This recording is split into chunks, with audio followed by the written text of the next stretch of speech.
राधा वल्लभ श्री हरिवंश। आप सभी का स्वागत है हमारे चैनल क्रिएटिव कहानियां पर। आइए जानते हैं गुरुदेव भगवान के श्रीमुख से उनकी दीक्षा उनके गुरु से कैसे मिली। अगर ये जानकारी आपको अच्छी लगे तो एक लाइक और शेयर जरूर करें। अगर आपको गुरुदेव भगवान के बारे में नहीं जानना है तो वीडियो स्किप कर सकते हैं। तो आइए जानते हैं उनके ही द्वारा कि उन्हें निज मंत्र दीक्षा किन परिस्थितियों में मिली। मैंने पहले आपको बताया था कि किस तरह लाडली जू की कृपा ने मुझे मेरे सतगुरुदेव के चरण कमलों तक पहुंचाया। सतगुरुदेव भगवान द्वारा मेरे निज मंत्र दीक्षा स्वीकृत होने से पहले मुझे बहुत रोना पड़ा।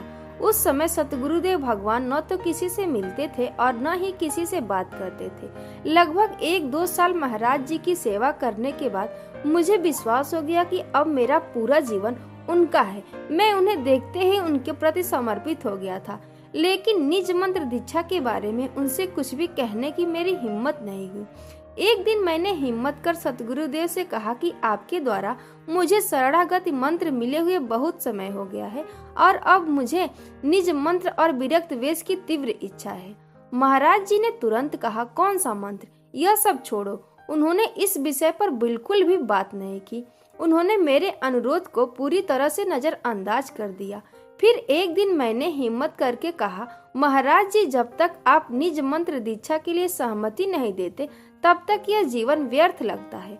उन्होंने कहा, तुम्हें ऐसा क्यों लगता है? तुम सेवा भी कर रहे हो और नाम भी जप रहे हो, तुम्हें जीवन व्यर्थ क्यों लगता है? मैंने कहा, गुरुदेव कृपया इसे अनदेखा ना करे, मुझ पर दया करे। उन्होंने कहा, इस विषय में मंदिर से लिखवा कर लाओ, कागज पर लिखित अनुमति होनी चाहिए, तभी मैं मंत्र दीक्षा दूंगा।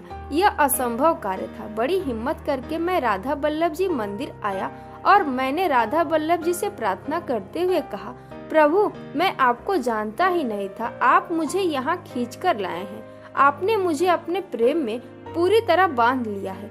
आप ही इस कार्य को पूरा करने में समर्थ हैं। यह मेरे गुरुदेव का आदेश है। मंदिर के नीचे एक मिठाई की दुकान थी। मैंने वहां से कलम और कागज मांगा और उन्हें अपने कपड़े के थैले में रख लिया। आज मुझे लिखित अनुमति लेकर गुरुदेव के पास जाना था। मैंने मंदिर में जाकर भगवान से प्रार्थना की और उनसे कहा, मुझे निज मंत्र की दीक्षा चाहिए।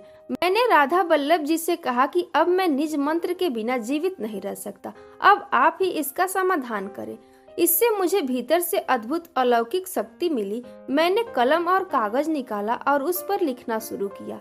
हे दयालु करुणामयी हमारी प्रियाजू, आप ही मेरा जीवन, धन और मेरे लिए सब कुछ है। आपने कृपा करके मुझे इस उपासना में लाया। मैं इसके योग्य नहीं था। मैं अपने आप को समर्पित कर चुका हूँ। कृपया मुझ पर अपनी कृपा बरसाइए। आपकी कृपा से मैं पूज्य महाराज जी से निज मंत्र दीक्षा और विरक्त वेश लेना चाहता हूँ। इस पत्र को लिखने के बाद मैंने उसे मंदिर में भगवान के चरणों में अर्पित कर दिया। मैंने सोचा कि अब भगवान ही इसका समाधान करेंगे। मैंने मन को शांत किया और वापस चला गया, यह विश्वास करते हुए कि मेरी प्रार्थना का उत्तर अवश्य मिलेगा। अगले दिन गुरुदेव भगवान ने कहा कि संतों की सेवा किए बिना मैं तुम्हें निज मंत्र दीक्षा नहीं दे सकता। मैंने उत्साहित होकर उनसे पूछा, इसके लिए मुझे क्या करना चाहिए? उन्होंने कहा, वृंदावन की सभी दुकानों में भिक्षा मांगो, फिर मुझे बताओ कि कितनी चीजें मिली हैं। फिर उसी के अनुसार उतने संतों को बुलाओ और उनकी सेवा करो, उनकी पूजा करो, तब मैं तुम्हें मंत्र दूंगा। अगर तुम्हारी भावना सच्ची है तो भगवान हर परिस्थिति में तुम्हारी मदद करेंगे। मैं जिस भी दुकान पर गया मुझे बहुत सारी चीजें मिली। किसी ने फलों की टोकरी दी, किसी ने 500 रुपए दिए, किसी ने 50 और 100 रुपए दिए। यह 20 साल पहले की बात है। उस समय इतने पैसे बहुत हुआ करते थे। मैं आश्चर्यचकित था। गुरुदेव भगवान ने कहा, अब 50 संतों को आमंत्रित करो, उन्हें दक्षिणा दो और उन्हें भोजन कराओ। महाराज जी ने स्वयं 50 संतों के लिए भोजन बनाया और बड़े उत्साह से सभी को परोसा।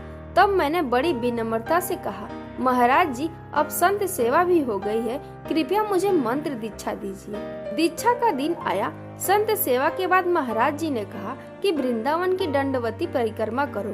फिर उन्होंने कहा कि गिरिराज जी की दंडवती परिक्रमा करो, फिर बरसाना की। यह कोई छोटी बात नहीं थी। कुछ दिनों के बाद मैंने फिर महाराज जी से पूछा कि अब आगे क्या करना होगा। उन्होंने हंसते हुए कहा, मैं इस बारे में सोचूंगा। वे हंसे और चले गए।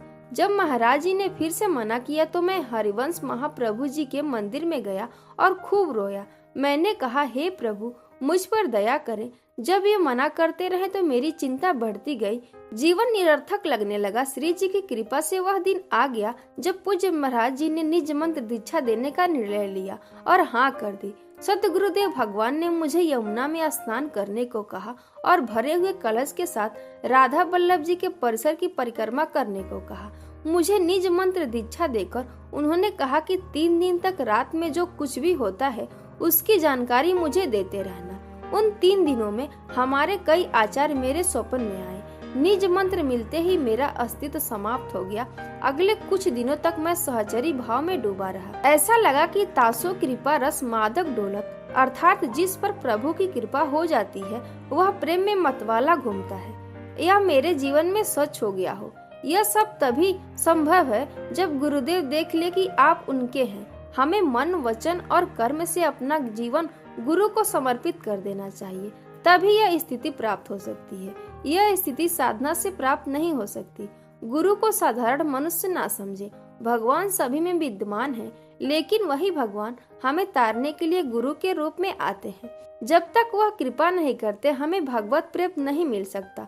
जो व्यक्ति अपने गुरु की अवहेलना करता है, चाहे वह कितनी भी अच्छी साधना क्यों कर ले, सब व्यर्थ हो जाता है। यह जानकारी आपको कैसी लगी कमेंट बॉक्स में जरूर बताइएगा और श्री हरिवंश प्रभु लिखना ना भूलें।